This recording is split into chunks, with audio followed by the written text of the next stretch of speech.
promote the massive tax and spending package that President Donald Trump had pushed through back in around July 4th or so.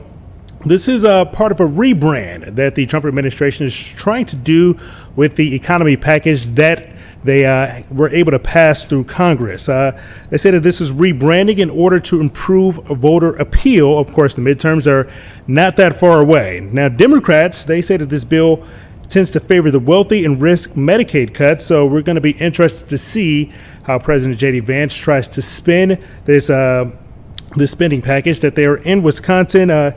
You are looking at a live shot. He's going to be speaking at a steel fabricating facility about the law's benefits for manufacturing. Again, we're looking forward to Vice President J.D. Vance speaking in Wisconsin. We're going to bring that to you a little bit later on here on Chicago Live. But for now, we're going to head back out to Minnesota, where we are now just one day after a devastating mass shooting at a Catholic school there where 2 children were killed.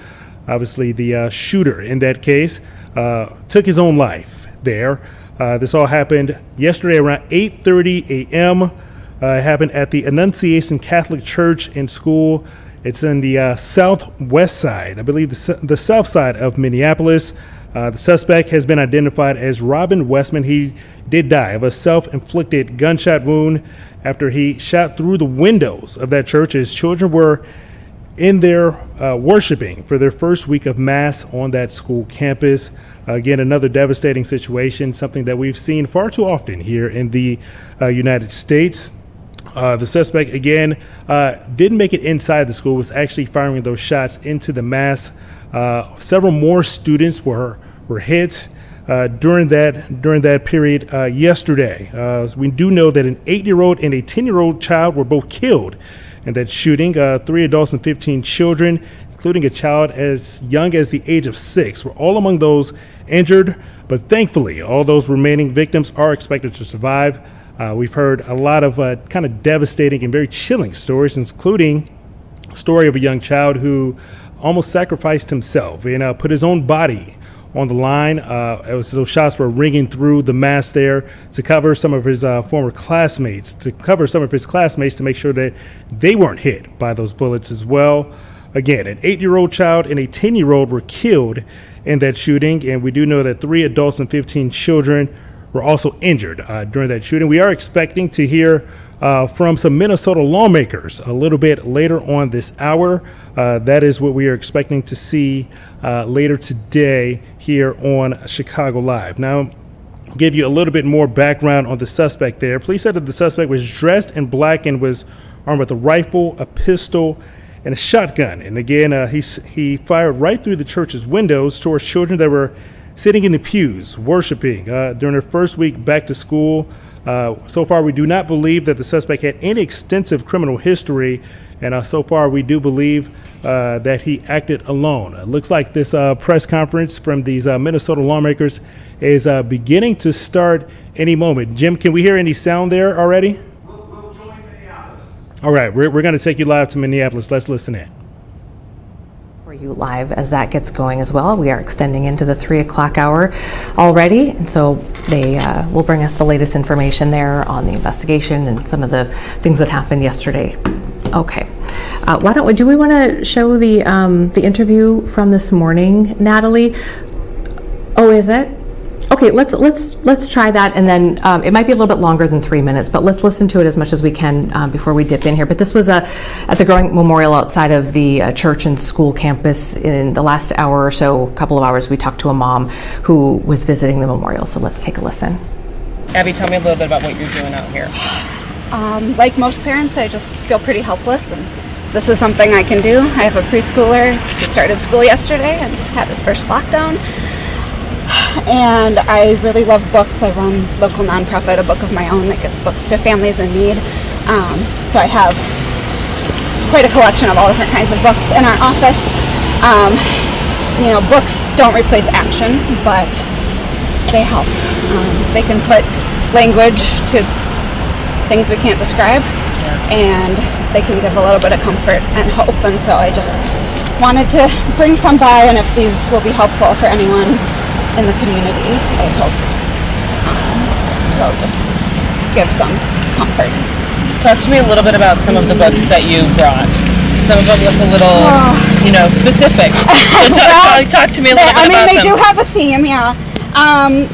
These are just some really wonderful books that discuss grief and confusion and hopelessness and tough feelings in a kid-friendly, age-appropriate way, without going into too much detail. Like the breaking news is really wonderful. It just kind of talks about in a general way, like what it feels like when we see something scary on TV and when our grown-ups are feeling sad. And Come With Me is a beautiful book, just a reminder about how there's more people who want to help and we can be there for each other. And then, of course, I just wanted to bring some, little activity books, puzzle books, because sometimes we just need a distraction and parents need their kids to do something so we can just have a minute to ourselves to cry.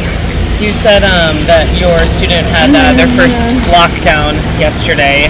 Talk to me, I assume, did they go to Annunciation? Or no, because my son goes to a school about 3 miles away, so not super close. Yeah, but not I know far. they locked down a lot of the area. Yeah, and it wasn't like a major lockdown, but it was, they were supposed to have their first big playground outside adventure, and they kept all the kids inside. And his teacher did a phenomenal job. His school did a phenomenal job. Just acting like things were normal. They took the kids on a tour of the school. He came home so happy and excited, like, I love my new school. This is his first time, at school. And his teacher reassured me that, if there's ever a more serious lockdown, that they just tell the kids an animal escaped from the zoo, which was both really beautiful and really heartbreaking. Yeah. Seeing this happen in your community and sending your little one to school, what has that been? I assume it's been emotional. And now we are going to go back out live to Minneapolis. You were just looking at live coverage from our sister station, Fox 9 in Minneapolis. And as we mentioned, maybe about 5 minutes or so ago, that some Minnesota lawmakers are now speaking. We're going to go back out live to Minneapolis, where we're going to hear from the mayor of Minneapolis. Let's listen in. Another person stands in front of a microphone to announce a horribly tragic and unspeakable situation where more family members have been killed. We are committed to making this time different. And we have so many residents around our city and around our state that are 100% united to make sure that something like this doesn't happen again. Of course we're standing up with love. Of course we're standing up with thoughts and with prayers. But thoughts and prayers are not going to cut it.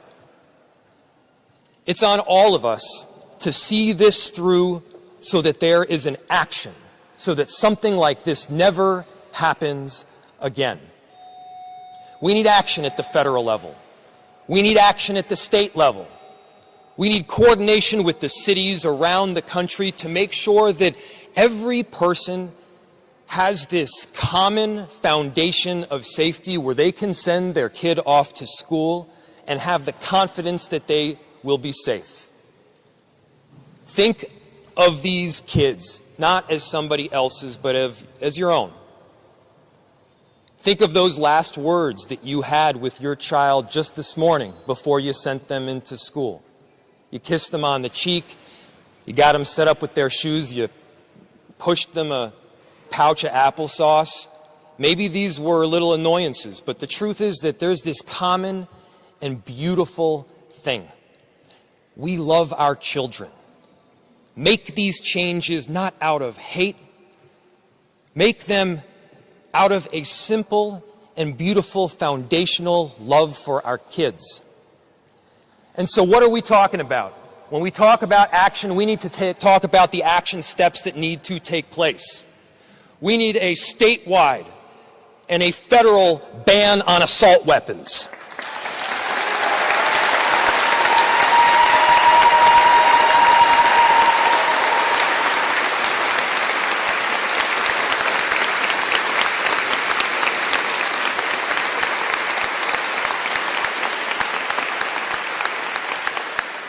We need a statewide and a federal ban on high-capacity magazines.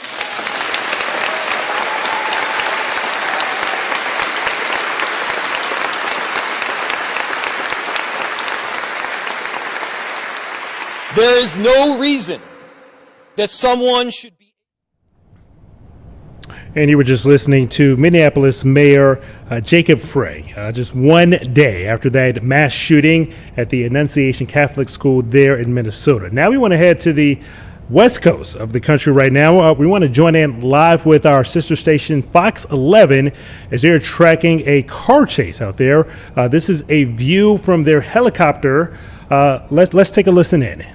There in the shot coming back out onto, I believe that's going to be Whittier. I don't see him, so I'm venturing to say he went this way, and you can see the sheriff's units are getting a little bit closer. So that is a huge plus, at least for the public in my eyes. I don't know about the sheriff's department, but again, picked a bad street to go on. Really, really busy down there. The tow truck driver was like, just what the heck is going on? Coming back around. Yep. It is definitely busy and tight down there. Sheriff's Department, I'm going to just go a little bit wider. I won't lose the car, I promise.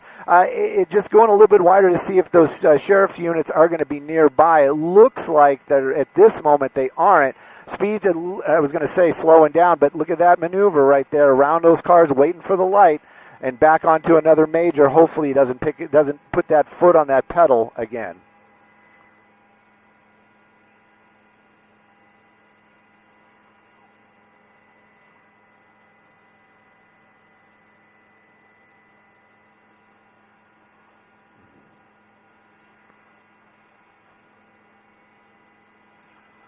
Well, yeah, we don't know if there's any passengers. That is for sure. And the tint law, that's something. You know what? We've seen them darker. I've actually been able to see the driver. I thought you were going to say something about the driver being on his cell phone. You can kind of see inside there. Right now, if there is somebody in there, that person is going for a wild ride. And I always kind of wonder, why would a passenger go along with this? Basically putting their lives in this person's hands. I did notice no license plate, which is also interesting. That might be the reason why they are staying on it. And but you can see that car making those.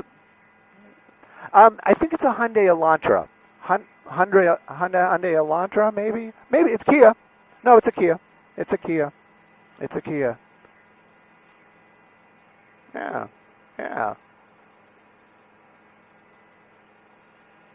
So, but you can, getting just a quick look at the driver. You can see him in there. He's driving with one hand and just seems to be very relaxed at what he's doing. And it just makes me even more nervous to see that kind of nonchalant attitude at driving at these very, very high speeds. We haven't seen him do anything like coming up to another bridge, and he didn't take it. But we haven't seen him do anything like that where he goes under a bridge and waits or anything. So right now, I think his plan is basically just keep driving till I can't anymore. Also makes it very worrisome. Very residential area out here. It's East Los Angeles. Folks that know, they know. Other people that don't, it is very residential, smaller streets. This was a little bit of an older neighborhood where cars were not that popular when some of these homes were built. But at any rate, you can keep up with us. 50 miles an hour, very small residential streets, very dangerous situation.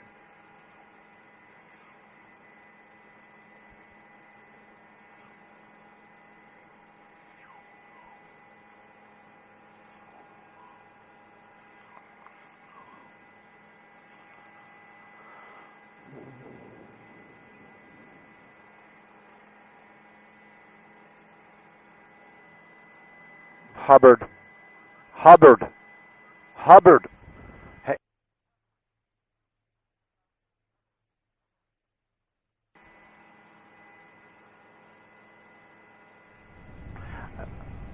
All right, you've been watching live coverage of a police chase. You can see from the helicopter above from our sister station, Fox 11 in Los Angeles. We are going to continue to keep tabs on that and see what happens with the rest of that chase there. But for now, we're going to take a short break here on Chicago Live. When we return, I'm going to be speaking to a doctor from Northwestern Medicine about the new COVID vaccine. Time now 1:15. We'll be right back on Chicago Live.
Welcome back to Chicago Live on this Thursday afternoon. Time is now 1:18. We are entering the fall, which you know is usually the start of flu season and all those icky bugs.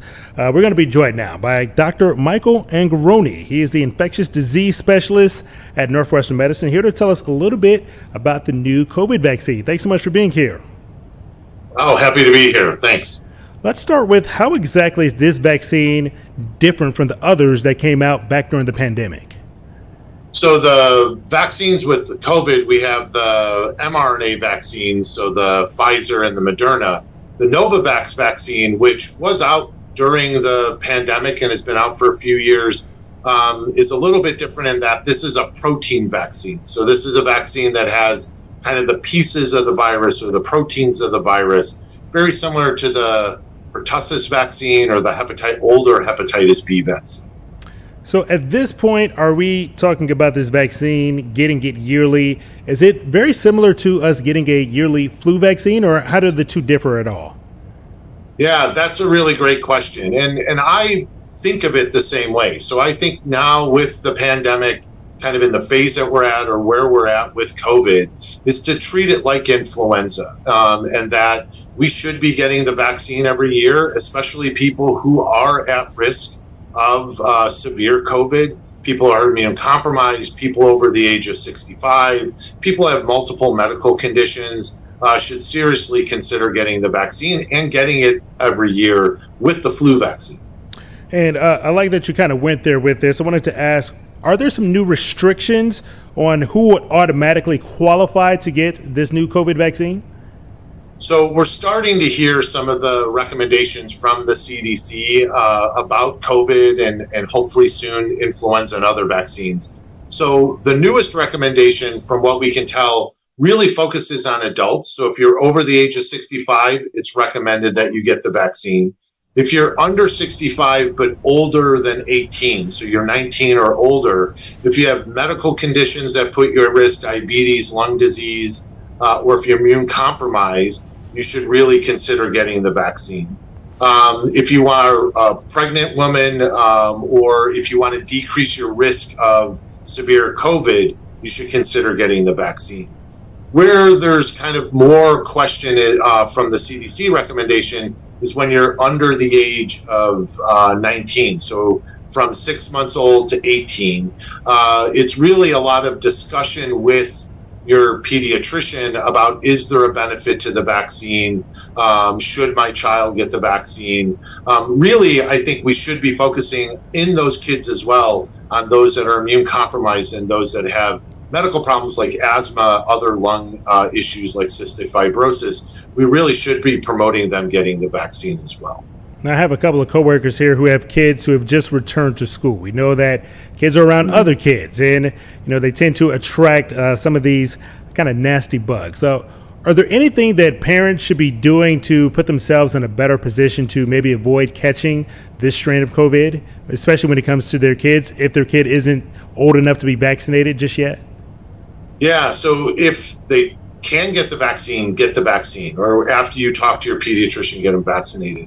If they can't, the biggest things that you can do is really teach your kids how to wash their hands, how to avoid people that are sneezing or coughing on them, teach them to cover their sneeze with a handkerchief or Kleenex or even their sleeve in the pit of their arm, and not touch surfaces and touch their face all the time as kids really want to do. And so I think really teaching them how to keep their hands clean, keep their face clean, and avoid sneezing on people and also getting sneezed on. Could you provide a little bit of details on what does this current strand of COVID look like, and have our bodies maybe adjusted a little bit better since now we've been dealing with COVID for at least the last 5 years compared to when COVID initially started back during the pandemic? Yeah, that's another great question. And like with all viruses, they evolve, and they evolve with us, and they evolve to get to know us. And SARS-CoV-2, the virus that causes COVID, has been doing that. Some of the more recent strains that we've seen over the past few years really haven't demonstrated increased severity. In fact, they're been less severe than the strains that we've seen, especially way at the beginning of the pandemic. And a lot of that is due to our immunity from vaccines, from getting infected, and as the virus has changed with us. So I think both of those factors have really played into the infection not being as severe as it was 5 years ago, but still being of concern, I think, for everyone, but especially those that are very vulnerable. Dr. Angaroni from Northwestern Medicine, infectious disease specialist. I do want to ask, outside of the vaccine, are there tweaks we can make with our diet to maybe help prevent the COVID vaccine, or maybe make it a little bit less potent if you are able to contract it? Yeah, there's been a lot of people have tried to study, diet, changes in diet, supplements to diet, and there's really not many that are kind of the smoking gun of like, this is going to prevent you from getting sick. I think it's really, when you think of diet, is having a healthy diet, a balanced diet, not, starving yourself or not overeating.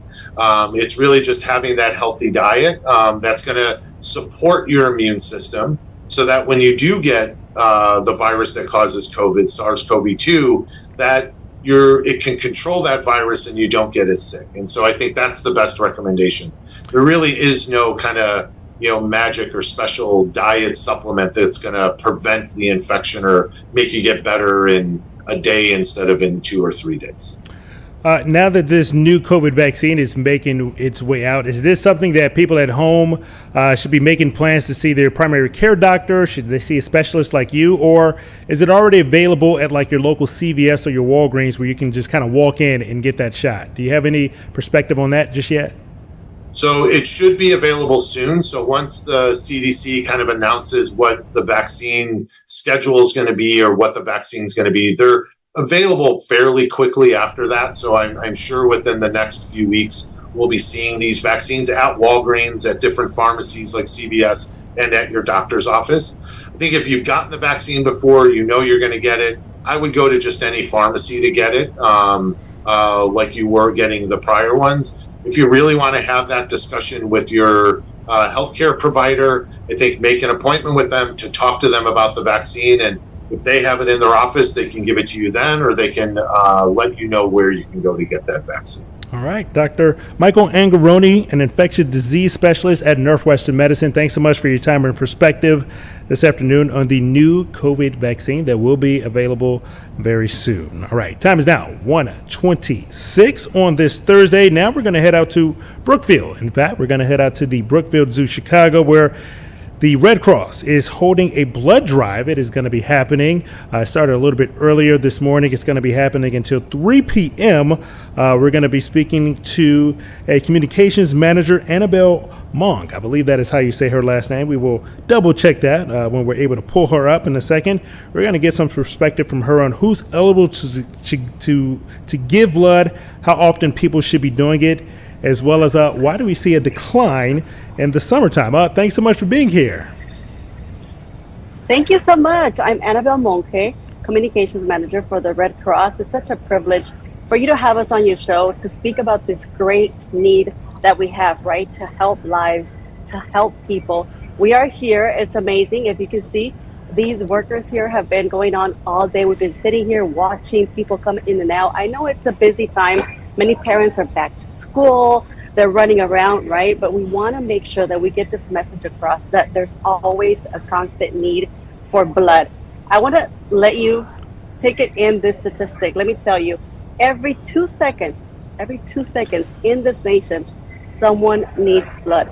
And it's amazing that we can come together as a community here at the zoo, enjoy the beautiful day. We just took a stroll. It was amazing to see our little zoo animal friends. I'm sporting the t-shirt that you get if you come here and you get the time to help our neighbors, to help people who really are in a critical moment of their life. They might be in the hospital. It might be a new mother, a premature baby, someone who was in a car accident, for example, people who are going through treatment, cancer, diseases like sickle cell. So as a whole, as a community, we can make a difference. You can come by today. You still have time. I know it could be a quick drive, but you could just, donate that time, donate blood, and make a difference in our community and really help people who really need your help. And that's the message that we're trying to spread today.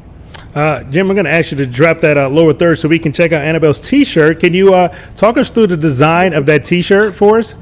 Yeah, can you see it? Yeah, there we go. You always get swag, right, whenever you're at a blood drive. And honestly, everyone's so proud to wear the T-shirt. It has a giraffe, yellow letters. It says stand tall and help others and donate blood. It's a simple message. You get a T-shirt, you get some swag, you get to see the zoo animals for free, because let me tell you, if you come in today, you can come in as an adult, bring 2 children, and you can really just enjoy the zoo. What other kind of giveaways do you guys have in addition to that amazing T-shirt that you were just showing off for us? Well, the giveaway, the major one, is for us to help those who are in need, right? I think that we all should take the time to just really see, am I able to donate blood? Am I eligible? Am I healthy? Am I over 17 years old? In most states, people older than 17 can donate blood. So I think it's just the start. Whether you have never done it and you're kind of nervous about it, you can come in. As you can see, we're having a whole staff here, and they're really friendly. They're going to guide you through the process. They're going to tell you how it's going to work, how long it's going to take. And I think the biggest thing is just to approach it as if, it's new, it's okay, and we welcome that. What made partnering with Brookfield Zoo Chicago the right place in order to hold this blood drive today? It's always a right place to host a blood drive. Why? Because we're helping those in need. Like I said, who needs blood? A new mom, premature babies, thousands and thousands of people every single day in this country need your help. So when you roll up your sleeve, literally and figuratively, you're going to be helping those who are in need. This is a perfect place because it's a family place. It's also where people gather. They're feeling good. It's such a great atmosphere, and you're happy. And you also could be contagious and give blood and help and give that gift that most people might not have in their mind, but they're actually just here to do their best and to help people they know. Maybe a lot of times we don't think about that we might need blood, right? A lot of the stories that we do, we talk to people who receive blood, and they've told me that they've never really thought about being a blood donor until something happens in their life, whether it's themselves, a loved one, a child, and the moment comes where there you are in the hospital during a critical moment, and someone's generosity and kindness help them just get through that day, because we know that some of these battles are long battles, right? It's not just something that you're going to fix right away, but because of people like you who come out to this blood drive and many other blood drives, and even at the fixed stations that we have at the Red Cross, you can always make a difference. And I think as long as we get informed, ask questions, why not come out and just have a smile and know that you're helping someone out. One of the biggest questions that I know a lot of people have is maybe they're afraid of needles, or they're a little bit overwhelmed by the process of getting their blood drawn. Could you walk us through and just tell people exactly how easy the process is and kind of ease some of those fears? That's why we have experts here. We have experts here who are going to guide you through the fear, through the process. I've interviewed so many of the community members who receive blood, and they've said exactly what you just asked me. I'm afraid of needles. It gets me a little bit nervous, but I think if you're guided in a process where you can come in and feel safe in a safe environment, they're friendly, they're going to answer those questions. And I think that that's just the big step, right? Saying, I want to do something for my community. I want to do something for those in need. So I'm going to go in and maybe just ask those questions. It's okay to feel afraid, but I know that a lot of the recipients have told me that at first, it was such a big battle, but knowing that someone gave blood to them, that was just amazing. And I think that that's all what we should do. Just at least inquire, at least find out what this whole process is about. And I know that we're all nervous and apprehensive, but if you just ask, there's an expert in each of these little beds that you see, and they're going to help you. They're going to guide you, and they're going to ease that fear. And Annabelle, we typically see a decline in blood donations in the summertime. Does it usually pick back up in the fall? And how does this event kind of help kick off that fall, donation season? And that's something that I want everyone who's watching right now to understand, that this is not just something that we do in the summer or the fall. This is all year long. I said it at the beginning of this live interview that the Red Cross collects 40% of the nation's blood. That's a lot of blood. Every day, thousands of people need your help. And that's why it's amazing how we can see community members, as you can see here, who came in with a bright smile on their face, and they're doing their part. I met a young man who was actually telling me that he started donating blood since he was in high school, and he still does it. And we asked, why did you donate blood? He said, because I can, and because I want to make a difference. All right. Annabelle from the Red Cross Chicago Communications Manager there. Again, if you do want to head out to Brookfield Zoo, Chicago, you will be able to give blood until 3 p.m. You can also walk away with a very cool T-shirt like Annabelle has on as well. The need for blood is always great. Again, Annabelle, thanks so much for your time. Thank you so much. It's great to connect, and we'll hope to see each other on another call. Absolutely. All right. Time is now 1:33. We'll be right back on Chicago Live.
Welcome back to Chicago Live. I'm Brian Jackson. We're going to now head up north to Wisconsin. We were telling you a little bit earlier this hour, Vice President J.D. Vance is now speaking at a steel fabricating facility where he is promoting the success of President Trump's big, beautiful bill. Let's take a listen in to the Vice President. Great Secretary of the Interior. How good of a job is Doug Burgum doing as Secretary of the Interior? Doug, thank you.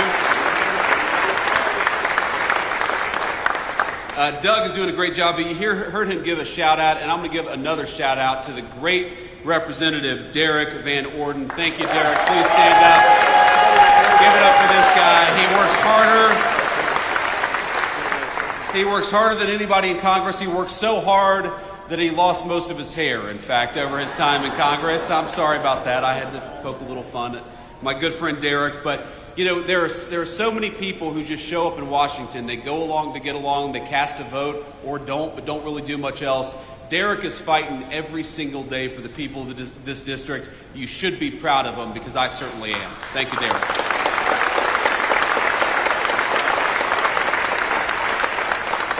And I guess we've got the senior class from Luther High School. Where are all the Luther High School students? Where are you all at? Thank you all. Now, have you all started school yet, or are you playing hooky today?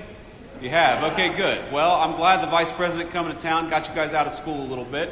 But let's talk about the future, because these kids are the future. We want to make sure that they have a prosperous American future to grow up in. And let me take you back a little bit to where I grew up in Middletown, Ohio, southwestern Ohio, where my papaw, and the reason I love the welders in particular, is my papaw for 42 years was a union welder at a place called Armco Steel. And when I was growing up, Armco Steel had shed about 80% of the workforce that it had employed when my papa was working there during its heyday. And unfortunately, it was one of the lucky ones, because a lot of the steel mills lost about 80% of their workforce. A lot of the steel mills didn't exist at all. And I think that what happened is that for those of us who grew up in those factory towns, we were so used to seeing those proud, big, beautiful factories, seeing the night sky lit up with that furnace. We were proud of what our parents and our grandparents made every single day, and of course they were proud to earn the kind of a job that enabled them to provide us a good life. And what happened? Thanks to a generation of failed politicians and stupid decisions, those factories closed down one by one by one, and many of those proud towns that made us who we are, ladies and gentlemen, those proud towns became ghost towns. Well, not anymore. What the President of the United States was elected on a promise to do was to bring back American manufacturing, to bring back American craftsmanship, and that is exactly what President Donald Trump is doing every single day in Washington.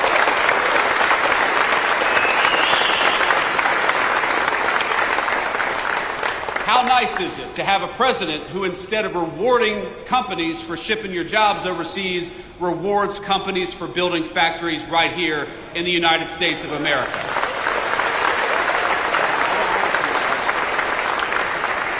How nice is it to have a president of the United States who, instead of raising your taxes, is cutting your taxes by historic margins every single day, as we just did?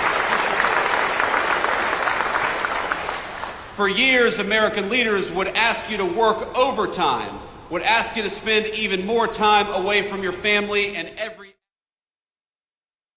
To a rally in Wisconsin from Vice President J.D. Vance. He was touting some of the success that the Trump administration says that they are having following the passing of the big, beautiful bill.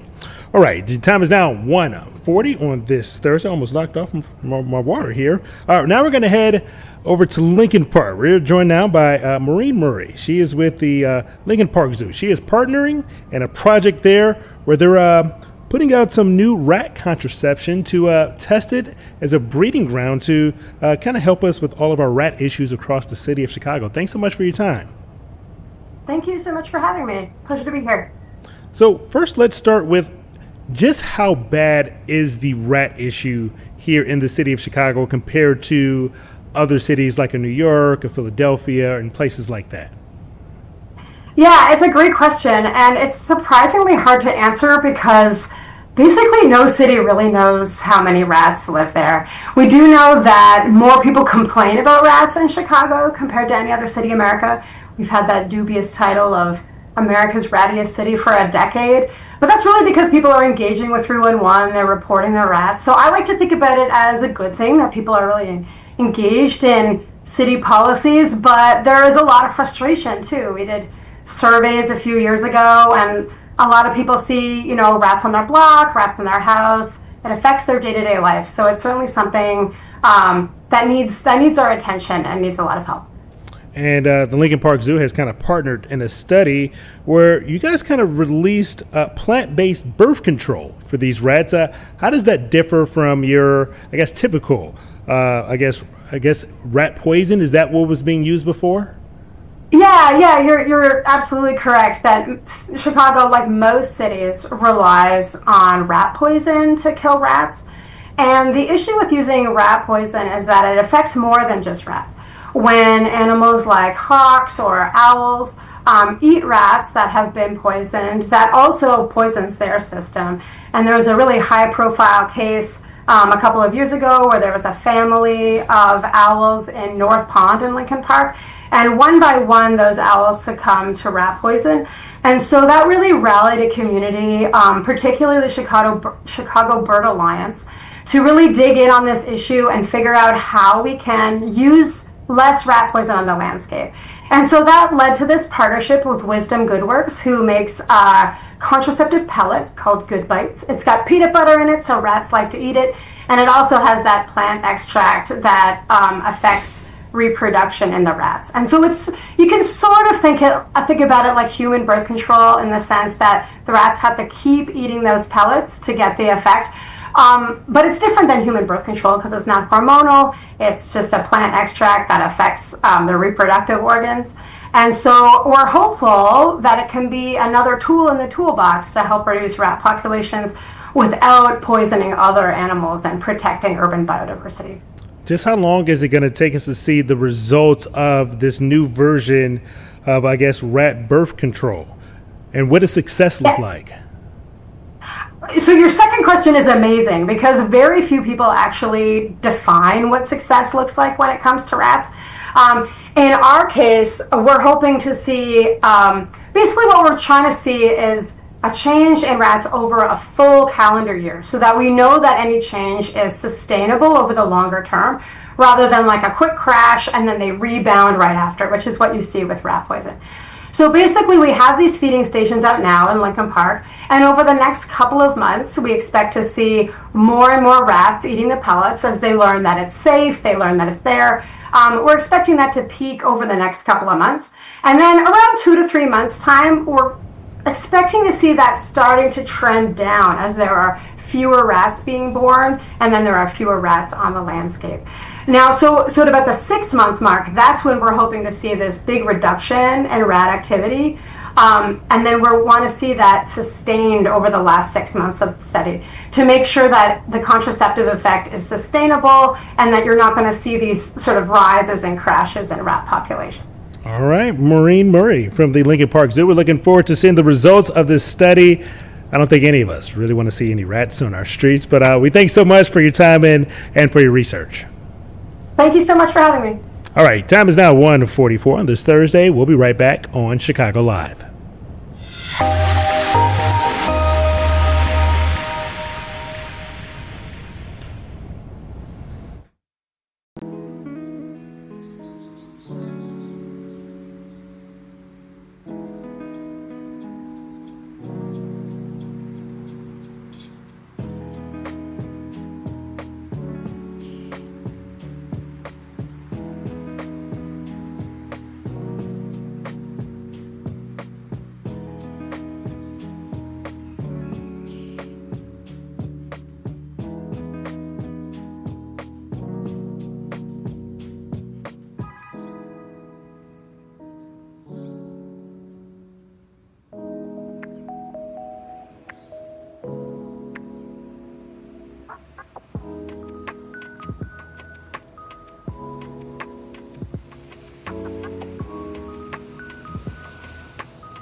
Welcome back to Chicago Live on this Thursday. Live look at the New York Stock Exchange. You can see so far, looks like the stock market is up about 36 points so far on this Thursday.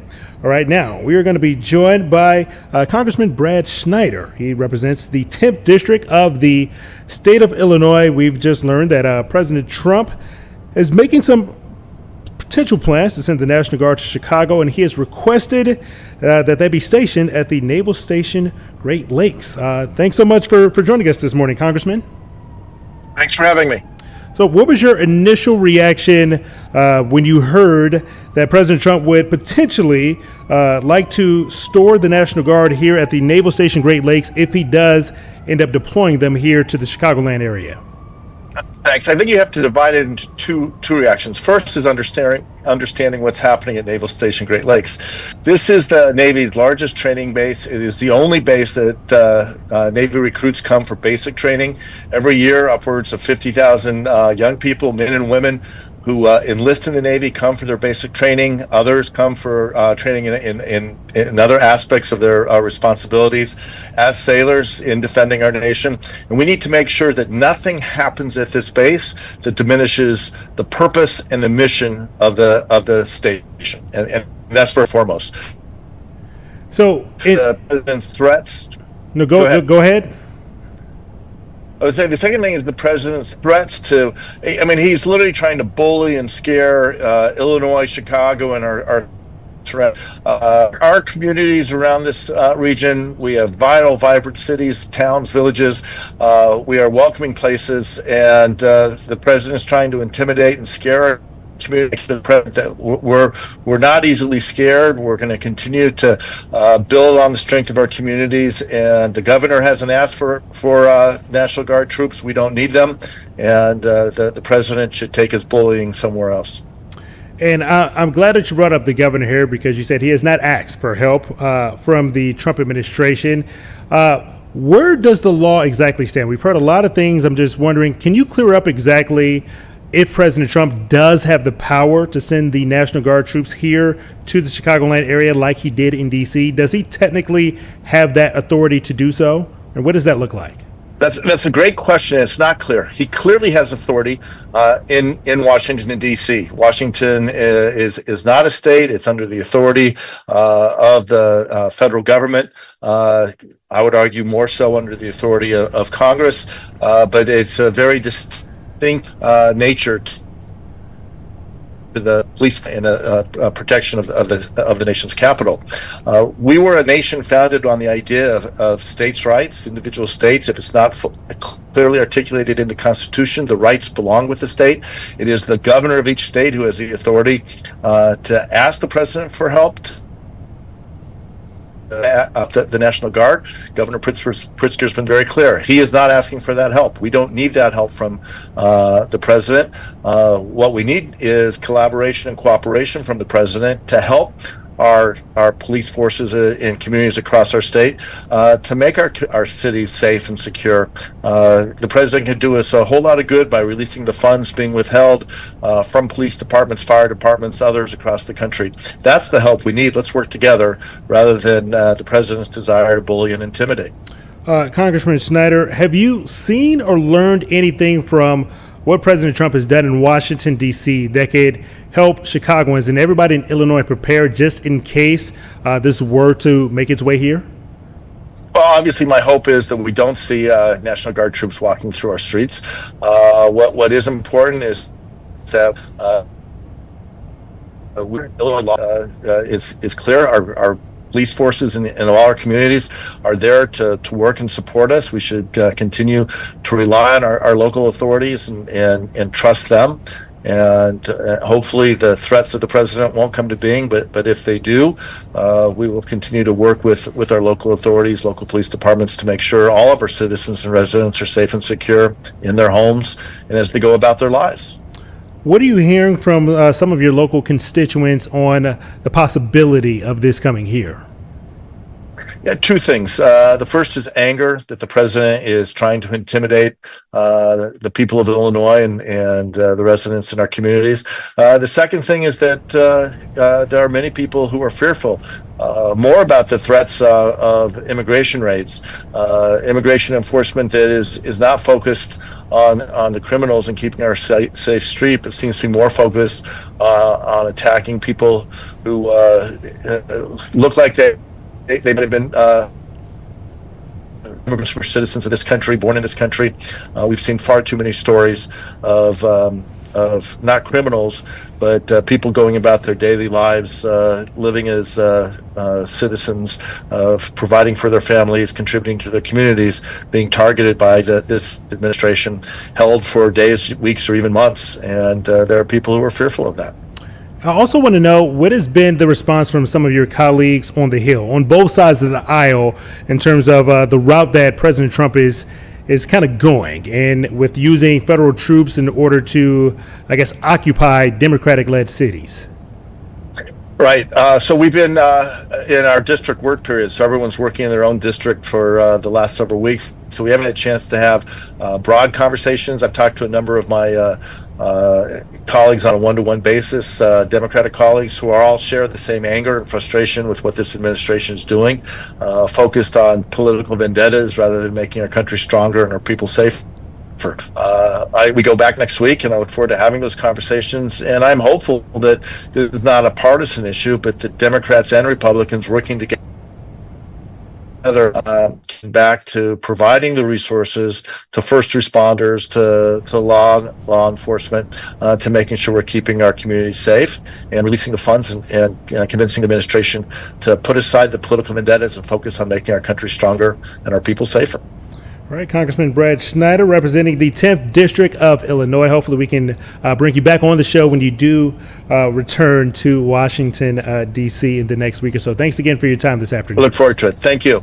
All right, time is now 1:54 on this Thursday. We'll be right back on Chicago Live.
Welcome back to Chicago Live. This is a live look from Minneapolis. At the top of the hour, we are expecting another update from Minneapolis police. Again, this follows the devastating mass shooting at a Catholic church there that happened yesterday morning. Again, at the top of the hour, we are expecting an update from Minneapolis Police, and we will bring that to you live as they come up a little bit later on this hour. But for now, we're going to check in with none other than Jake Hamilton. He's got the best view in the city. I believe that's where he's joining us from. I figured you were up there in the patio, Jake. Got a big-time concert. It's going to be, you can probably hear from your place. Yeah, man. I wish I were facing the opposite direction because that's going to be the view towards Soldier Field that everybody's going to want to have tonight. The Oasis reunion is in town. Not just one of the hottest concerts coming to Chicago this year.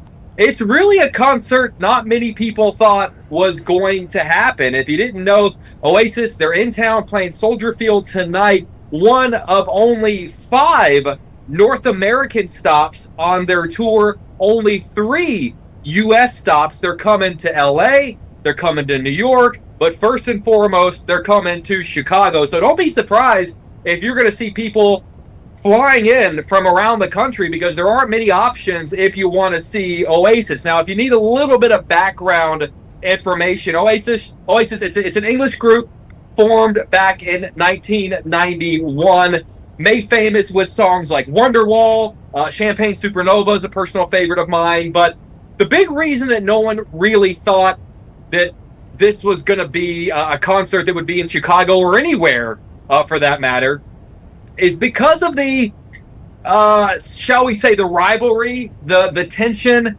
between the Gallagher brothers, Liam and Noel, basically from the early days of the forming of Oasis back in the early 90s. These guys had a lot of tension.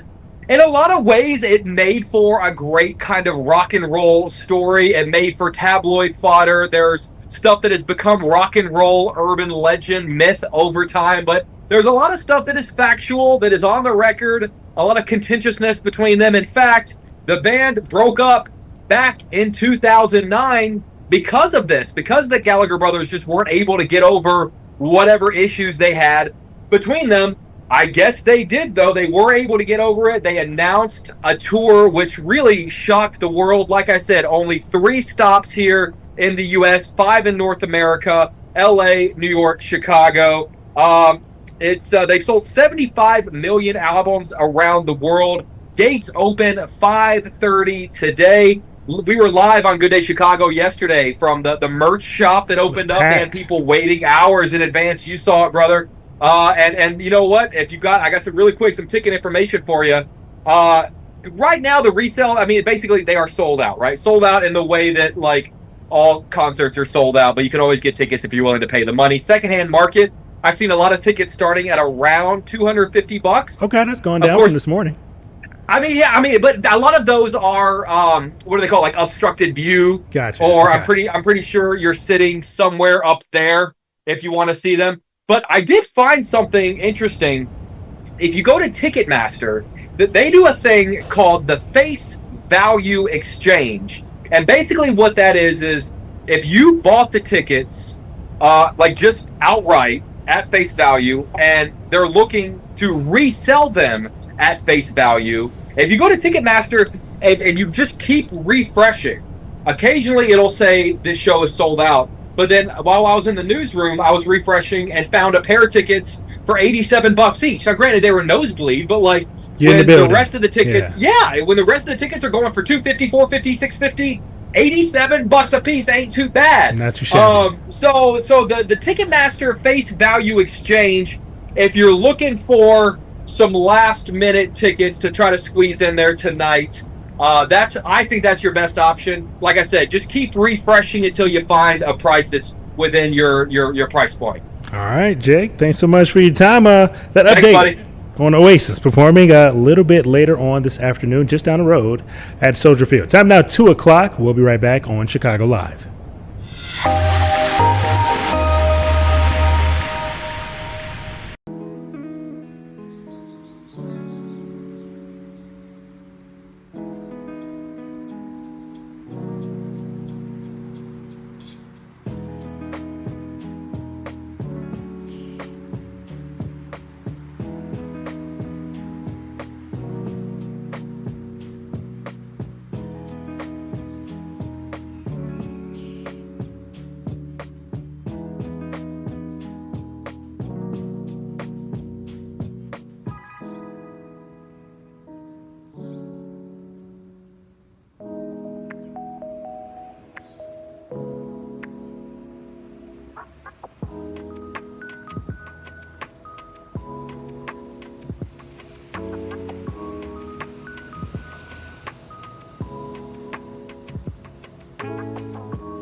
Okay. Here comes your mic.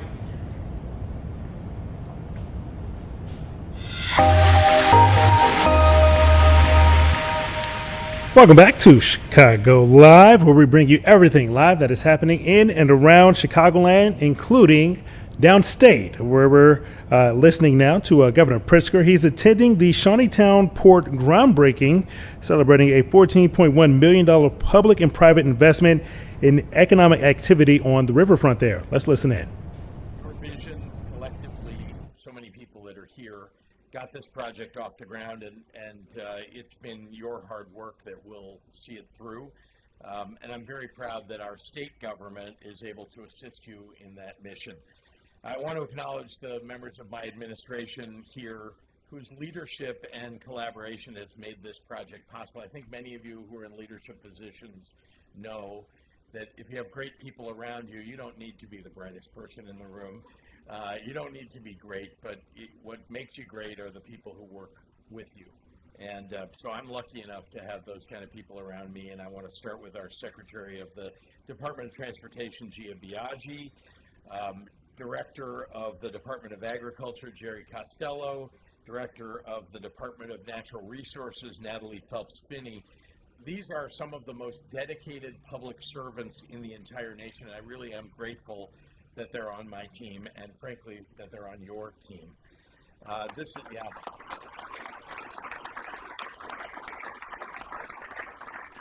So it's an exciting new era for the Shaunytown Port, a new investment in the future of this region. But in many ways, it's also a return to the past.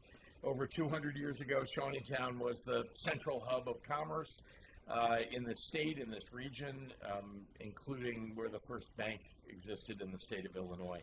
At the middle of all of that activity was the Shaunytown Port, which was booming with goods heading to and from the Ohio River, on the Ohio River. Major rail and highways connected to the port, facilitating the flow of millions of dollars in activity every single year.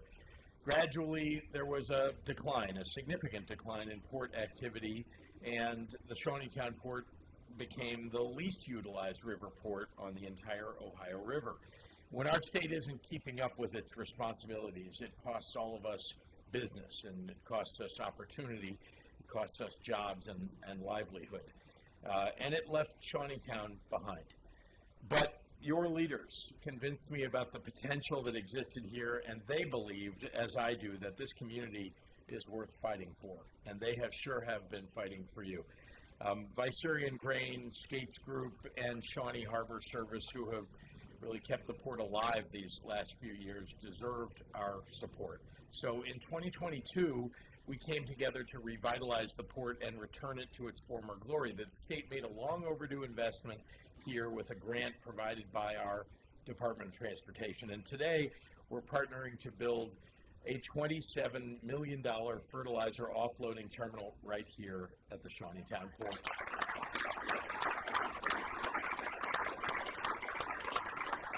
So this port is soon going to be revitalized with new activity, moving millions of pounds of fertilizer for our agriculture industry annually.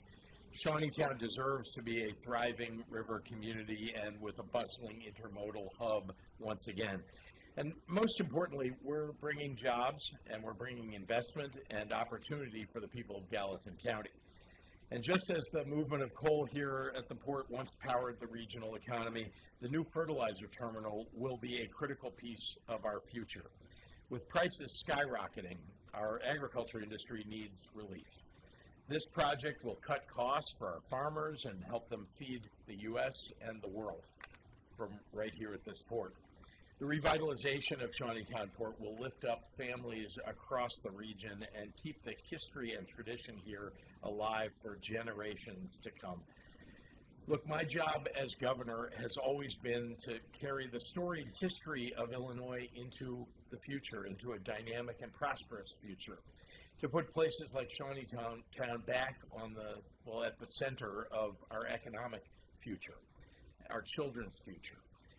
And I am really proud to be here with all of you to celebrate that today. I want to say to all of you that so much has been said about the challenges that exist in Southern Illinois. But I want you to know that the people of Southern Illinois and leaders like the ones standing behind me who helped to make this possible, and the ones who are sitting before me who made this possible, this is what makes Illinois great. The people of Illinois. You know, there are other states like Texas and Oklahoma where they've got, you know, money coming up from the ground, right? The old Beverly Hillbillies song, "Up through the ground come a bubbling crew." We don't have that in Illinois. What we do have is great people. And companies want to invest in great people. And that's what, when I'm talking to businesses across the United States about coming to Illinois, the thing they want most is to connect with our people, the skilled labor, the workers, the leadership that we bring. And the state bringing infrastructure together with great people makes us hyper attractive. So thank you. Thank you for being those people. Thank you for everything that you do to make Illinois great. And with that, I want to say how proud I am to introduce one of the hardest working state leaders who drives the rebuilding of our state's infrastructure and has since she joined my cabinet and our state government, and that's the Secretary of Transportation, Gia Biaggi.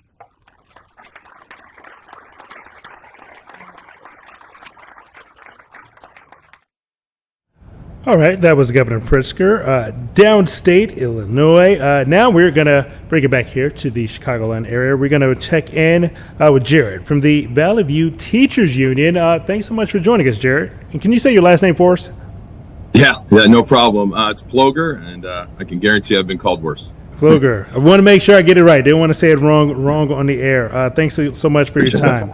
I understand that there was a vote both Wednesday and Thursday on possibly entering a strike there. Could you give us an update on what's happening? Yeah, so yesterday we went to our membership and asked them to vote for an authorization to strike. And then today we are making sure that any of our members that were unable to vote yesterday are given that opportunity today. We want to hear from as many of our members as possible when it comes to this decision.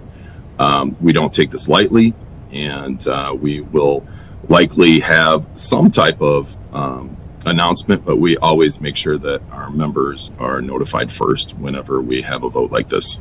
Well, you could always make the announcement here on Chicago Live. I don't think we would have any.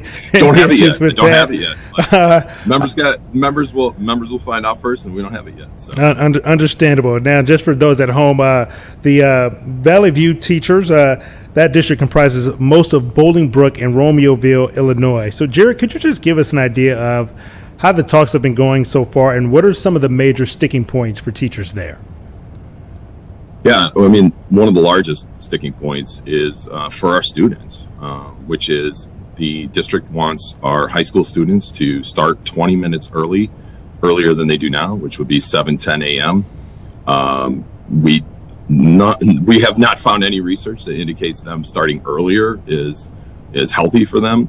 One of the reasons why we are where we are is the district has made it clear that they are only interested in package proposals.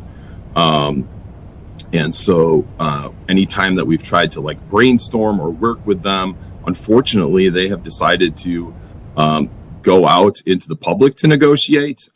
We tried to avoid doing that, but they started sending messages to parents via the communication parent link at this point. And so we have started to, defend ourselves and put some information out there, but we're really defending students who are already tired, coming late and a lot of our students work late jobs. And I know there's a push for them to look at a couple of other districts, and there's a couple of things, right? First of all, the average start time for high school in the state of Illinois is 8:08 a.m. And it's true. It's true that the unit districts have a tougher time with having those later starts, but the two of the larger districts that neighbor us, they're starting at 7:25 and 7:45 a.m. And so we do not want to put our students at a disadvantage by starting earlier. And we also are interested, we're not trying to make things more difficult financially for the district either. That doesn't interest us as well. And quite frankly, they're asking us to do this with no plan. It's kind of like, hey, we need the 20 minutes. We'll figure out all the details later. And, if this was really this much of a priority, where was the front work on this? Where was, the conversations with the various stakeholders? And quite frankly, they haven't happened. We've asked for that. We've asked, hey, can you give us information? What have you found out there? And they haven't been able to provide information from students, from parents, from community, from transportation, any of these stakeholders. They don't have that information. And, I kind of equated to, if I told you, hey, I'm going to make you $100, I promise, here's, just give me 20, I'll figure the details out later. You're not going to do that. And in this case, you're talking about time and you're talking about students. And so we want to go back to the table. We want to discuss these issues, but they have made it clear that it's a package deal. And so we don't want to be at this point. But unfortunately, the district has, for many, many contracts and years, worked to try and divide us. And we're unified. This district is this district membership, or the VVC membership, is as unified as you will see. And we're ready to go. We have a great team. I heard Governor Pritzker talk about team, and that's what we have here. We have a great team. We are the fourth most diverse district in the state of Illinois, and the most diverse IFT district in the state of Illinois. And so we have talent here, and all we're asking for is for the stakeholders to have a share in that, whatever that plan is, and then let's work together. And Jared, you've mentioned a couple of times, you said that right now they're currently offering a package deal. What exactly do you mean by that? Could you break that down a little bit for us? Yeah, and I think that's like kind of a technical term there that people don't realize, where it's like you have to take all of this or none of it is on the table, right? And so we haven't wanted to bargain that way. We asked from the beginning to have interest-based bargaining, to be collaborative, to meet at the table, talk through problems, and the district was not interested in that. They did not want to do that. And so what they've done is tried to force our hand to do something that's not right for students by basically saying, hey, we're going to take all of these pieces, we're going to combine them, and if you don't take them, then it's all off the table. And so it's been very difficult to bargain with them. I'm not aware of us ever having a strike. I know that we've only had a strike vote once, maybe in the last 30 some years. The union has always tried to work with past administrations and past school boards in the district, and this is not something that we want to do. But unfortunately, there have been pieces that the district has done to try and divide us, and the membership see it at this point. We've been very transparent from the beginning with our membership. We've been gathering voice from the beginning with our membership. We've been taking feedback, taking concerns, and they're just falling on deaf ears, and it's sad. It's sad because our membership isn't just teachers. We are parapros. We are security. Sorry about that in the background. We are maintenance. All of those things. And Jared, I like that you brought up security. That was kind of leading to my last question for you. With what we saw, unfortunately, yesterday up in Minneapolis and the unfortunate school shooting there, does that change at all, I guess, you guys' negotiating view in terms of potentially adding security in this next contract for you guys?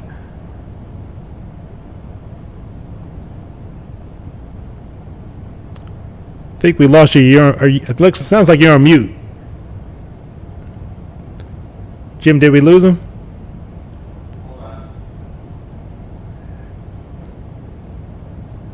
I think we still got you on mute. Hold on 1 second for us, Jared. We're trying to figure it out there. We are speaking with Jared. He is from the Valley View Teachers Union. That district does comprises of mostly Bolingbrook and Romeo, Illinois. The members there were holding a vote both Wednesday and Thursday to potentially decide if they were going to go on strike or not. Did we get him back, Jim?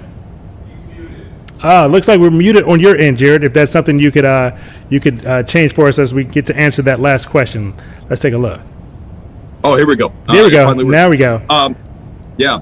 So you wanted me to answer about security. Our security. They're key, right? And we have very highly trained security.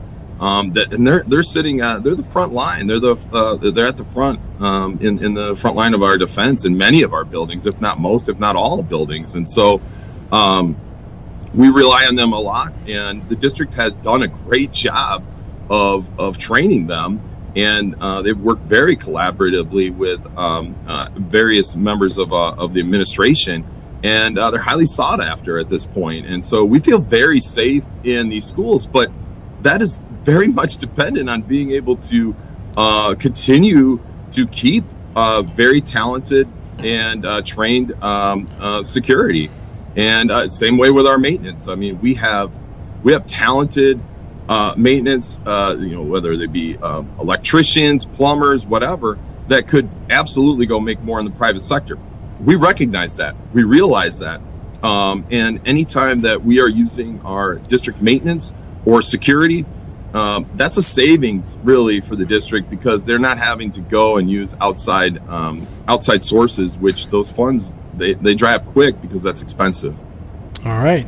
Jared, from the Valley View Teachers Union, again, the district compromises of mostly Bolingbrook and Romeo, Illinois. Thanks again for your time this afternoon. And we have reached out to the district. As of right now, Fox 32 Chicago is still waiting for a response from them. We'll be waiting to see what the members decide. Some voted Wednesday. Others will vote today to decide whether or not the Teachers Union there will decide to go on strike. Your time is now 2:19 here on Chicago Live. We'll be right back after a short break.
Welcome back to Chicago Live. You're looking live right now at a police press conference in Minneapolis, where the police department there is answering questions following yesterday's devastating mass shooting at Annunciation Catholic School. Let's listen in. Admiration for previous school shooters. Why was he able to obtain a weapon of that magnitude? So the question was, due to previous social media posts, why was the individual able to obtain a weapon? We have nothing in the evidence that we have acquired so far that would indicate that he is a person that he did not lawfully purchase these weapons. He did not have a criminal history. The only thing that we are aware of is a traffic ticket. He did not have any state-ordered commitments for mental health. So of everything that we have seen so far, it did not rise to the level where he would have been a person prohibited from purchasing a firearm. Yes, Can you confirm if the shooter went to the church weeks prior, and if so, how long before the shooting happened? So Uba's question was if the shooter did go to the church weeks prior. we cannot specifically confirm that at this time, but that is obviously a part of the investigation. Can you talk at all about the connection, his connection to the church and school? Yep. So the question was the connection of the shooter to the church and school. We do know that the shooter did attend Mass there previously. The shooter did attend school. And the shooter's mother was an employee of the parish previously for some time. So obviously there is a connection between that shooter and this particular parish and this school there. Even though what can you tell us about the 20th victim that you mentioned, another victim you mentioned today? How is that child doing? So there's one additional child that was injured by gunfire that we weren't aware of at the time of the last briefing. They were transported by private vehicle to a hospital outside of the city, and the report was actually made to police after they had been treated and released. So the injuries to the children range from, in this case, as you'd call like a graze wound from gunfire, all to, again, some very serious life-threatening injuries. We have some victims that have been released by the hospital at this time. We anticipate perhaps a few more today, but we still have some victims who are very seriously injured and in critical condition. Even though there's no criminal record. record. Sorry. I was going to say, even though there's no criminal record, have you been able to find any police contacts where there was odd behavior, maybe that didn't rise to the level of a crime, but in any jurisdiction that's come up? So the question was police contacts with odd behavior. There's nothing in Minneapolis where we did not have previous police contacts with him. Is there anything more you can say today on the name change issue? I know that yesterday you didn't confirm that, but I know it's out there. Yes. Is there anything more you can reveal just about? So the question was about the shooter's name change. We are aware that a few years ago, I think 2019, the shooter did have their name changed. We can confirm that, yes. I know Lou kind of asked it, and the FBI spokesperson talked about it too. Had any law enforcement you found made contact with that shooter's family previously to what happened yesterday? I can try. For everybody, I'm Drew Evans, Superintendent of the Minnesota Bureau of Criminal Apprehension. It depends on specifically what you're asking. We're aware of some reports in the past. We are gathering those reports now. There will be additional information that we'll be able to share down the line. But as the chief noted, and we think what is important in this and related to the question, this individual was not arrested for anything that would prohibit them from being able to purchase a firearm. There is not substantive police contact with this individual that would have raised concern to the level that would lead us to believe this sort of a situation would happen today. The social media, in terms of your question for that, just to be clear, to level set for everybody, there's a specific criteria in terms of how an individual can purchase a firearm legally in Minnesota. If those posts and information, I'll share it for everybody that we want to know going forward, this obviously is a terrible tragedy. We need the help of the public and everybody else. If there's concerning social media behavior by anybody, or that there's concern in their community, that they are contacting their law enforcement so that we can adequately address that in the process. That did not happen in this case. So in terms of the evidence found with the search warrants, were you able to recover additional guns, and if so, were those registered and also legally purchased? So the question was, in regard to the search warrant, were additional weapons recovered? The answer is no. Only the 3 weapons that were recovered at the scene: a .556 millimeter rifle, a shotgun, and a pistol, and all 3 were used during this incident. Chief, any history of gun training? Because the shooter seemed fairly accurate. We're not aware of, at this time, any history of gun training. In the evidence that you have recovered, has the shooter expressed any grievance against that particular church? So the question was any specific grievance against the church. We mentioned there is a connection to the parish, a connection to the school, but we have not identified a triggering event or a specific grievance against the church that you could point to say this is the reason for why this happened. Chief, I just want to clarify something you said. You said that the shooter attended Mass in the weeks before the shooting. I did not say that. So the question was, did the shooter attend Mass in the weeks before? We know that previously the shooter had attended that parish and had attended that school when they were younger. Is there anything, any evidence that this person was radicalized or part of some online groups or anything like that that would have inspired this behavior? No. So the question was if the individual was radicalized, I guess, for a specific cause or a part of some online groups. And the answer is no, we have not found evidence of that, other than, again, just this fascination in general with many, many different previous mass shootings, mainly in this country, but also some from... All right, you've just been listening to an update from the Minneapolis Police Department there. Again, one day after that tragic mass shooting at Annunciation Catholic School there in Minneapolis. We will definitely be getting further updates from Minneapolis throughout the rest of the day. For now, time is now 2:29. We'll be right back on Chicago Live.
Here in Chicago Live, we talk a little bit about everything. We've had the governor, we've had Minneapolis, and now we got the Chicago Bears. Yes, we got the right person joining us, Cassie Carlson. Thanks so much for joining us on Chicago Live. Thanks for having me. First time in the studio, and I was like, "This is What's what we happening do? here? Usually I'm on Yes, Zoom. this is what we're happening here.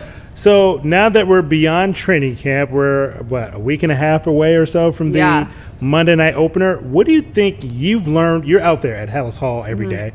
What have you learned about the team that you didn't know prior to the start of training camp? Well, I think everyone was really curious what it was going to look like under Ben Johnson, and pretty quickly we all learned just how intense this guy is, and that's manifested itself in a billion different ways, and I think it's set themselves up to hopefully compete this season because he's big on attention to details, he's big on calling players out when it's not good enough, and I think there's just a new standard that's up at Hallis Hall right now that even the players are probably taken aback by because it's something they did not have with the previous head coach, and it's something they now asked for, and now they're getting it, and maybe it's different than what they expected. So I think, going into this training camp, everyone was excited to see Ben Johnson, what he would do with Caleb Williams, given the fact that his rookie season was so up and down, and now he's kind of entering his second rookie season, if you want to call that, with a head coach who should put him in the best position possible. So I think there's still a lot of questions, though, that are going to need to get answered, and that'll come early on in the season because the schedule is really tough. And talk about opening up the season in prime time. Games, 2 division games. One, it's against JJ McCarthy in his first start, and we learned today that he's the team captain, and you don't know how he is going to look. He's kind of in his rookie season. Right. He's returning home, though. Like, the bright lights are on, and then it's Ben Johnson returning to Detroit. That's almost a game that I feel like maybe we're not talking about enough, because there's going to be so much noise around that. And, he got a lot of flack for coming to an in-division rival. So going back to Detroit is going to be interesting for him too. It's definitely going to be interesting. One thing that kind of stuck out a little bit, some of the sloppiness with the penalties and the offensive side of the ball.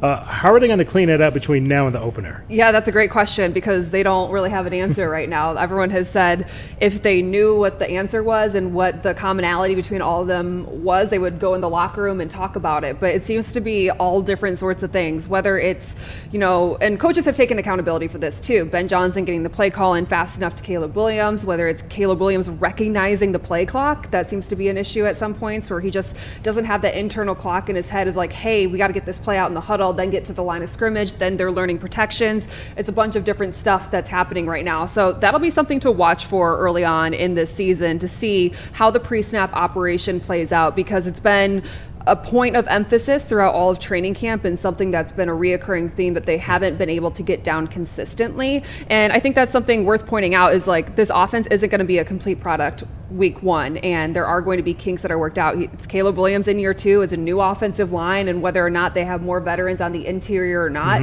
it's still a new group working together. So all coaches will tell you that they want to be playing their best football towards the end of the season. And that is it's a process. It's what Ben Johnson is hoping will take place over the course of an 18-week season, 17 games. But I think the expectation will be that it's going to take some time.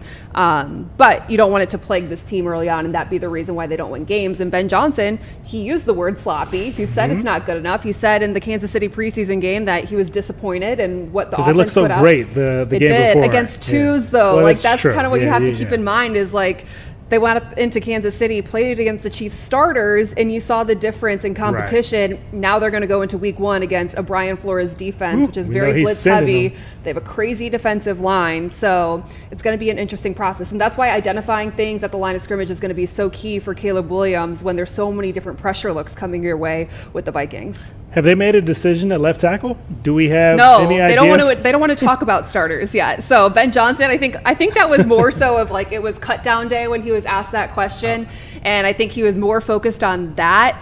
Everything that we've seen at practice and the way it's worked out is Braxton Jones is going to be the starting left tackle. He's now getting basically all the reps with the ones, but Ben Johnson has also made it clear that he wants someone to go out and take that job and take it by the horns and prove and show that there is no question of who should be it. So I think if Braxton Jones were to go out there week one and play, let's say, start left tackle week one, week two, and struggles, I think that would open the door for someone maybe like Theo Benedict, undrafted free agent a year ago, to come in and earn his spot still, because they don't think they feel completely confident there. Any surprises with this 53-man roster?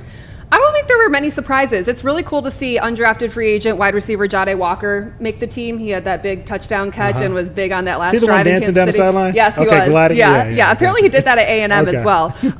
That's a really cool story. You love those stories. I think one thing that was made clear is that Ben Johnson doesn't give people like fourth chances. Tyler Scott was a 2023 draft pick, Zach Pickens 2023 draft pick, and the reality is, like, these good teams in the NFL, you don't get four chances to make a name for yourself. Like, this is the 1% of athletes in the world to play in the NFL. So if you can't prove yourself right now, I don't think there's a spot for you on Ben Johnson's team, and I think that's how it should be. And I feel like we haven't spent enough time talking about the defense, because we do have a new defensive coordinator. I want to start with the health of Jalen Johnson. How is he looking so far? The Jalen Johnson situation is interesting, because 2 weeks ago, everyone was saying that he is on track to return for week one. Then there was a change in tone a little bit this week, where it's like, all right, we're hoping that he's going to be ready for week one, but when you're going through a soft tissue injury, there's some things that pop up, so now they're taking it day to day. It's going to be lingering. It's a long season. And it could be lingering, and I think that's a huge concern, because we saw what happened against Kansas City when they were playing their backups, and Tyreek Stevenson, you want him to come out and have a really good season. You want to put last year behind him, but defensive coordinator Dennis Allen has said that number 2 cornerback position is up for grabs, and they didn't want to name a starter there in training camp either. And it was Nashawn Wright who came in this season and made a name for himself in training camp, but then he got beat multiple times in Kansas City. So I think suddenly when people started feeling really good about the secondary, now they're like, if Jalen Johnson is not out on the field to go up against Justin Jefferson, This could be a totally different story. So that is definitely something to look out for. Another note is that Jaquan Brisker. I was going to ask. He left practice early yesterday. Yeah, I saw that tweet. Yeah, the conversation around him has been he needs to stay healthy this season. He has been plagued by injuries every single year of his career. This is his year. He knows it's his last contract year. And so he needs to be out on the field. So we don't have an update on that. We probably won't get one at this point until next week. But that would be another big concern if both Jalen Johnson and Jaquan Brisker are not Any there. other things we should be keeping our eye on between now and I guess that's next Monday night? Yeah, next Monday night. Ooh, good question. I think the running back room is worth keeping an eye out for because DeAndre Swift has been the only running back that's been out at practice the last couple of days, and Ryan Poles didn't seem too concerned about that. He said you're going to start to see that change. So whether it's Roshan Johnson, Kyle Monungai, those are the options to be the complement in the backfield with DeAndre Swift. You want to see them back healthy because Travis Homer was placed on IR, so he's out for the first 4 games. He's mostly a special teams guy, but DeAndre Swift really good in open space. He did lower his shoulder and get some tough short yardage situations against Kansas City, but you need someone else to have that more, nasty running style to feel good about this run game. Well, speaking of nasty, being on the other side of the ball, any chance we're in the Micah Parsons sweepstakes? Well, apparently Dallas is listening to phone calls, so I what would you have to give up? Like, that's a huge question, like a first-round pick. But if Jalen they're Johnson, good, no, you can't give up Jalen Johnson. See, I think Jalen Johnson's still young. Right. And so, I think you want to keep him on your team. But and if you're good, maybe it's a pick at the end of the first round. It could be. I think it's going to be a huge asking price that the Bears probably aren't in play for. The worst thing that I keep saying is that the Packers are apparently in play, which would be terrible. We don't need that at all. Yeah, don't need that at all. All right, Cassie, fun as always. Thanks for Brian. us. See, this good is to fun. join We you in just the get to studio. talk. Yeah, thanks. All right, time's now 2:39. We'll be right back on Chicago Live.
All right, welcome back to Chicago Live. Time is now 2:41. We spoke about a potential teacher strike out in the suburbs a little bit earlier. We were talking about Romeoville and Bolingbrook. Now we're going to focus on CPS or CTU. They are out in front of the headquarters of Chicago Public Schools. We are expecting an update on their discussions a little bit later today at 3 o'clock, but for now they're holding a rally ahead of that. Let's listen in. They have cut staff. They have cut curriculum. They have cut what our cluster students need, the most vulnerable students. are being impacted, and that's not right. So our students deserve better, and this budget as is has the cuts that I just mentioned and risks future cuts. And our students don't deserve that. Our students deserve a budget that meets their needs now, that meets their needs in December, that meets their needs at the end of the school year, and that's what we need the board to pass. That's what we need the board to consider. So we are here demanding a budget that meets the needs of our students because they deserve it. Thank you. I got it. Hi, my name is Stacey Davis Gates, and I am the president of the Chicago Teachers Union. And I am here with all of these people who believe that the Chicago Public Schools needs more resources. Like every single press conference today has been very clear about not enough coming to the Chicago Public Schools. So as a history teacher, I feel it's incumbent upon me to clarify that everyone here needs our governor, our General Assembly to put more into the Chicago Public Schools. In fact, by the state's own numbers, they are almost $2 billion delinquent in funding our schools. And when anything is that delinquent, it causes the chaos that we are experiencing here today. And this is the chaos that I've experienced since 2004, since I was a teacher at Inglewood High School. Enough is enough. We are arguing about whether we have janitors or safe passage or special education services. Let me say this and let me be very clear about this. Until the state pays its debt, everything that is done is insufficient. The budget that is on the table codifies cuts in special education. The budget on the table codifies cuts to hot meals in schools at the same time that the Trump administration is erasing SNAP benefits. And here's the real thing that we are facing in this moment is a threat of Donald Trump coming into our city and occupying it in front of our children. The district's not ready for this because none of our members have been through any training. So I'm going to say this, as I'll say inside a little later. Chicago public school students are owed almost $2 billion from the state of Illinois. And the only way that you balance the chaos is if they pay their debt. There is no $200 million loan that's going to make it happen. Just like the $3 billion loan that Forrest Claypool took out didn't make it happen. It has to be regular, structural changes to the way in which our system is funded. Now, I will say this. The aldermen, 26 of them yesterday, sent a letter out saying that they were going to close the gap. So we believe that if that letter is true, that we'll get $500 million to get through this year, right? However, we need to see it in writing because we know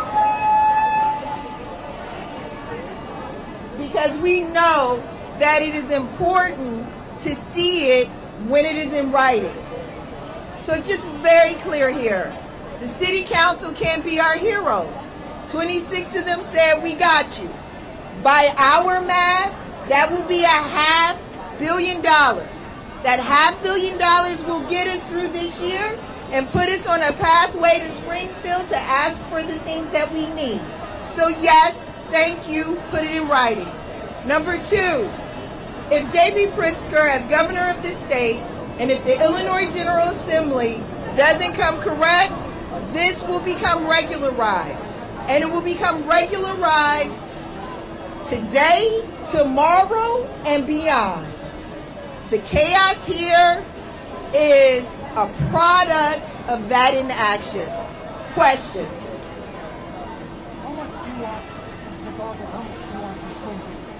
I want Springfield to pay their debt. In 2017, statutorily, they started ramping up its payments to school districts all over Illinois.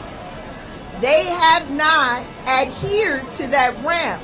And as a result of not adhering to that ramp, we are almost All right, you were just listening to I guess a pre-press conference from one that we're expecting a little bit later on at 3 p.m. That was some representatives from the Chicago Teachers Union.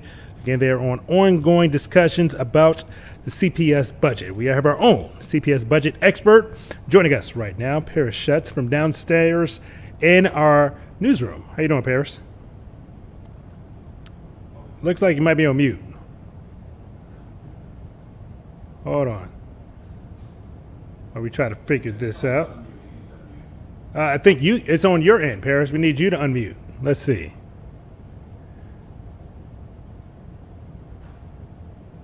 Okay, I think we got Now it. we got you. Now we got you. Now we got you. Sorry about that. Okay, yeah. I was just saying that I'm not a finance expert by any stretch, but just following this endless back and forth. So, Paris, what are we expecting to happen today at 3 o'clock? Well, it's anybody's guess. I mean, I think what we are expecting is that the board is going to reject the budget that CPS has presented. That closes a $734 million budget gap. And the reason is because the board members aligned with Mayor Johnson and the CTU have asked for more borrowing in this budget to make a pension payment. And the budget presented doesn't include that. So it's anybody's guess. If they reject the budget, theoretically schools shut down. Now you would think that they will come up with some way to make that not a reality, let the schools stay open. Maybe they come to a compromise, but we're going to find out here starting in 10 minutes. And Paris McElhaney was just appointed by Mayor Johnson. Is it a surprise that she's not kind of going with what the mayor is looking for here? It's a surprise. I think it surprised everybody. This was the leader that Mayor Johnson and CTU wanted. And she when she got in there, she, kind of listened to the finance team and the budget experts and realized it's not in the best financial interest of the school district to take out that loan that Mayor Johnson wants them to do. And that basically Pedro Martinez refused to do, and he got fired for that. So, that's where they find themselves at odds now. Now she's saying, well, if the board doesn't agree, then we'll have to figure something else out. But she had been on the same page as Johnson. Then she gets into the job, looks at the finance and says, well, we can't afford this. Mayor Johnson and CTU disagree. They say they should be able to take out that loan, especially since they think that there should be more state money coming in. But that money's not coming, by any stretch of the imagination, given where lawmakers are right now. So that's where everybody is at ahead at this point. What options does the mayor's office have if this is rejected a little bit later on today? Do they already look at maybe appointing a new head, even though somebody new was just put in that position? Where do they even go from here? No, well, because the board would have to decide that. But I really think it has to be figured out by the board. And it's anybody's guess what kind of maneuvers they're going to use. Maybe it's really a game of chicken at this point, where maybe a few board members flip and support the budget, and then the budget's passed and everyone moves on. But at this point, I don't think anybody knows. I'm talking to board members who don't know. So it just depends on where they feel the pressure the most. Are they going to feel the pressure from folks saying, don't do this borrowing, pass the budget as is, or are they going to feel the pressure from the mayor and CTU, which I know has been exerting a lot of pressure to take out more borrowing?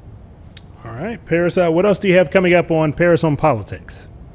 Well, we're going to talk a little bit more about the National Guard. We got a new poll coming out about Chicagoans' attitudes toward having National Guard troops here. And so it's got some eye-opening findings in there. We're going to talk a little bit about that. And hopefully have the latest for you. Hopefully this vote happens by the time the show comes on tonight. One more question for you, Paris. We heard some stats a little bit earlier today about some of the reaction from the Trump administration and sending federal troops into Washington, D.C., how it's brought down some of the crime numbers there. What impact, if any? I think I saw a number where it's at like 87% down on carjackings and another 40% down on violent crime. What impact, if any, do you think that those numbers could have on the decision for President Trump to potentially send troops here, the National Guard here to Chicago?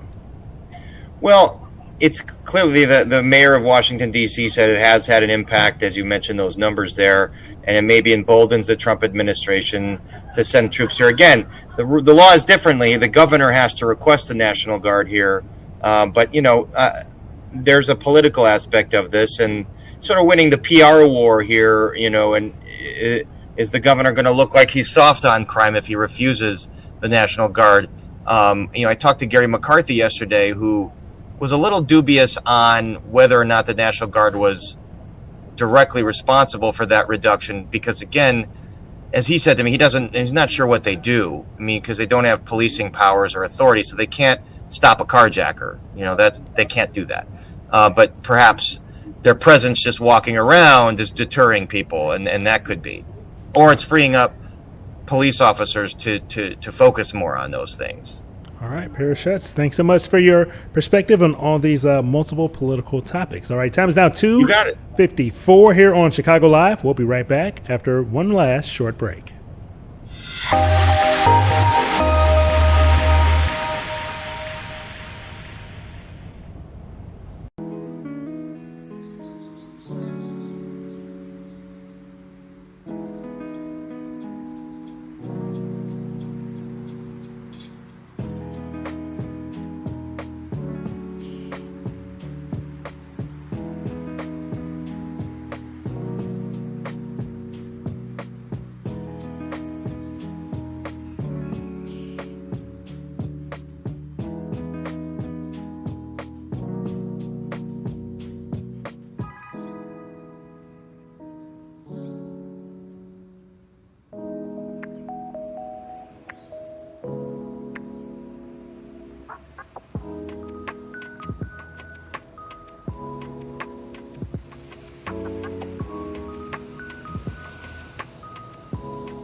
All right, time now, 2:56 on this Thursday. We're now joined by our chief meteorologist, Emily Walls, as we kind of look back on the 35 years since the devastating 1990 Plainfield tornado. That changed a lot of things here in the state of Illinois. A lot of things. So, I was reading up on this tornado too, and something that really, caught my attention was the lack of warning that came along with it. So this particular storm, it was moving in from the northwest, and oftentimes when we're tracking tornadoes, they come in from the southwest. So it was a little bit different. So there was little to no warning time given with this, but it was on the ground for about a half hour, 16.4 mile long path. Wow. And at times, at its peak intensity, when it was over Plainfield, it was about a half mile wide. So this is the only F5 that has ever been on record in the United States in the month. I've never even heard of an F5. Yes. So in the month of August, that's the only F5 that we have on record, and it's the only F5 that we have on record in the state of Illinois.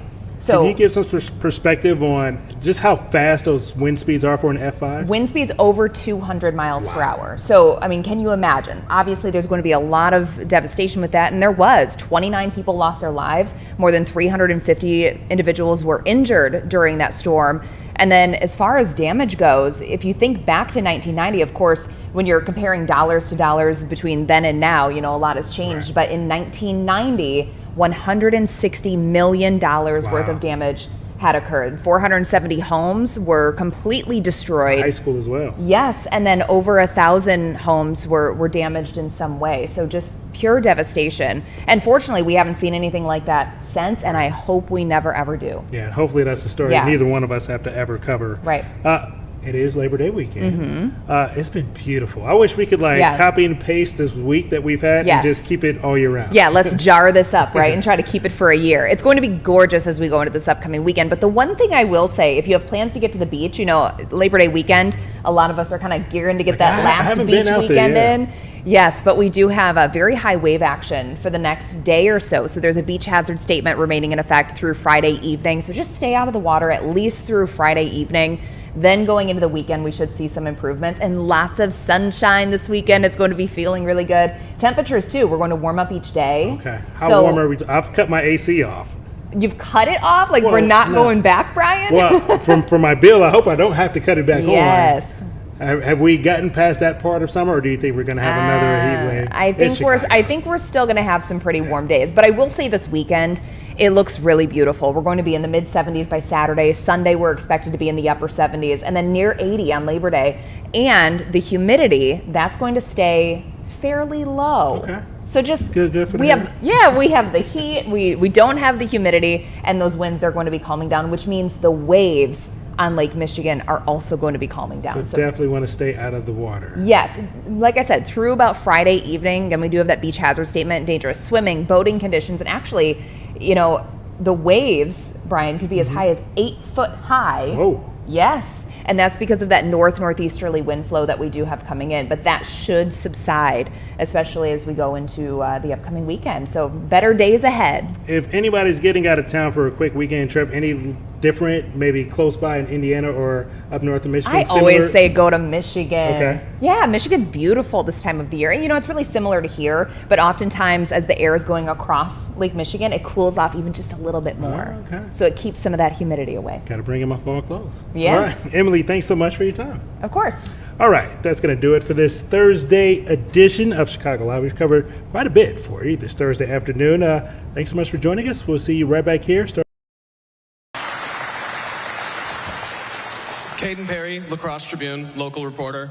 I'm curious, a lot of investments in the steel industry in this nation, especially the signing of the Nippon and U.S. Steel merger in Pennsylvania, a lot of those investments seem to be going to the Rust Belt and major corporations there. Can you point to something in your policy that will help small businesses like this and others that are maybe outside of the conventional areas for the Rust Belt?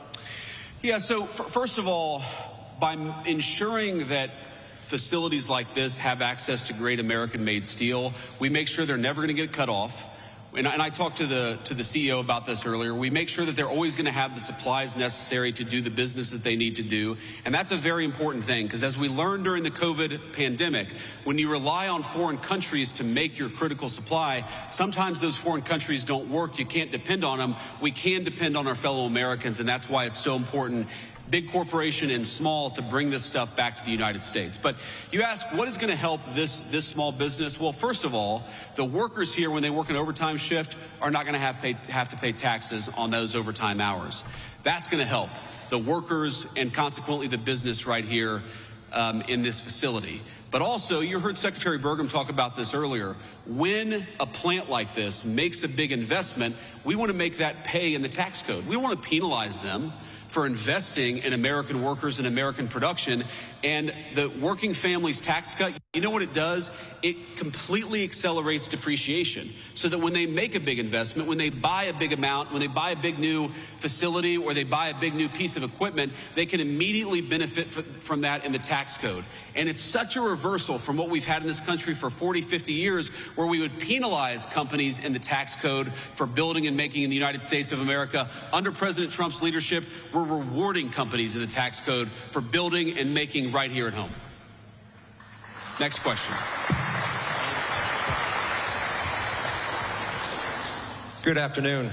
Charles Benson with TMJ4 out of Milwaukee. As you know, the president this week signed an executive order around the National Guard. And so I'm curious if you can give us some more detail on that, wanting the National Guard members to be available for rapid mobilization and establish a quick reaction force. My question would be, would that quick reaction force be deployed to help with day-to-day police work? And would a governor, like the governor of Wisconsin, have the option to say no to any deployment nationwide? Well, let me say a few things about this. First of all, the principle at stake here is very simple. Americans ought to feel safe on American streets. How many of us...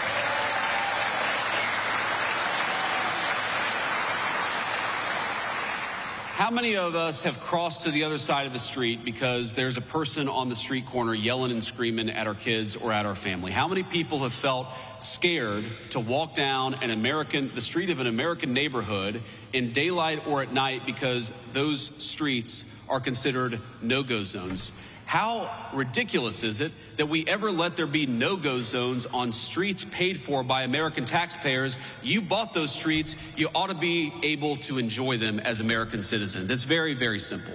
So that is the principle at stake here. And in Washington, D.C., let's step back a little bit.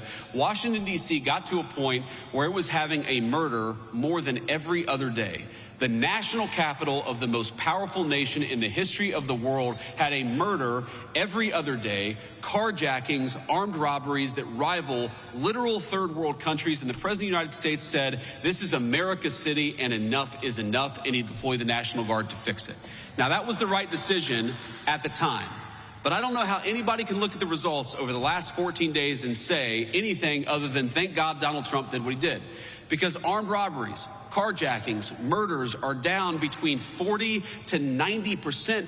Even the very Democratic mayor of D.C. said yesterday that she was grateful for the additional police presence because it made it possible for people, Americans, black, white, rich, and poor, to enjoy the nation's capital again. And that's what I want. I mean, all of you, Washington, D.C. is your town. You literally built it with your tax dollars. You should be able to come and go to one of these beautiful museums or see one of these incredible monuments without fear that you're going to get mugged. And that's what we have changed in just a short period of time. And you asked the Wisconsin-specific question. What the president has said is that, very simply, we want governors and mayors to ask for the help. The President of the United States is not going out there forcing this on anybody, though we do think that we have the legal right to clean up America's streets if we want to. But what the president has said is very simply is, why don't you invite us in? Is Milwaukee a super safe city right now? It's had some crime problems. It's a beautiful city. There are a lot of beautiful, incredible, hardworking people who live there, but let's be honest, Milwaukee has had some crime problems. So have other parts of our community. Chicago, I know we're not too far from Chicago. Chicago's had a lot of crime problems. Why is it that you have